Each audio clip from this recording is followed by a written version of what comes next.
السلام علیکم ورحمۃ اللہ وبرکاتہ۔ نحمده ونصلي على رسوله الكريم، اما بعد فاعوذ باللہ من الشیطان الرجیم، بسم اللہ الرحمن الرحیم۔ ذالک الکتاب لا ریب فیہ، صدق اللہ العظیم۔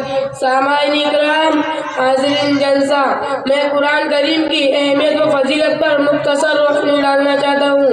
امید ہے کہ آپ حضرات میری باتوں کو غور سے سنیں گے۔ سامعین اکرام، قرآن کریم اللہ تعالیٰ کی سب سے مقدس اور سب سے پاکیزہ کتاب ہے۔ اس کا ایک حرف سچا اور صادق ہے۔ یہ قیامت تک آنے والے تمام انسانوں کے لیے راہ ہدایت ہے۔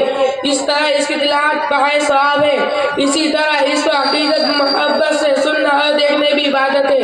اس کو چھونا اور پکڑنے بھی باعث سعادت ہے۔ اللہ تعالیٰ نے اس کے پڑھنے پر ایک حرف کے بدلے میں 10 نیکیوں کا وعدہ کیا ہے۔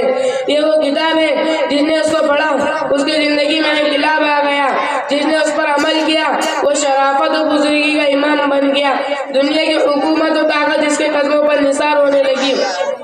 عظیم مجلس، اللہ تعالیٰ نے اس کتاب کو قیامت تک باقی رکھنے کا وعدہ کیا ہے۔ یہ وہ کتاب ہے جس نے اس کو پڑھا، یہ وہ کتاب ہے جس نے اس پر عمل کیا وہ شرافت و بزرگی کا امام بن گیا، دنیا کی حکومت و طاقت اس کے قدموں پر نثار ہونے لگی۔ حاضرین مجلس، اللہ تعالیٰ نے اس کتاب کو قیامت تک باقی رکھنے کا وعدہ کیا ہے۔ دنیا کی کوئی طاقت اس کو ناپید نہیں کر سکتی۔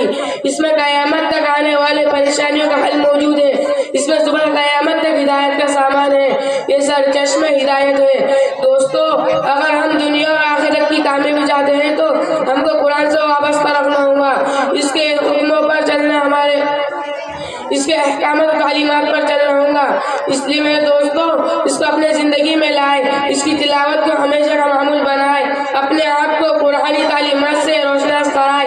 اللہ تعالی ہم سب کو خدا کے اس مقدس کلام سے محبت و عقیدت عطا فرمائے، اس کے حکموں پر چلنا ہمارے لیے آسان بنا دے، میں اس کی تلاوت کو توفیق عطا فرمائے۔ میں اپنی بات کو اسی پر ختم کرتا ہوں۔ وآخر دعوانا الحمدللہ رب العالمین۔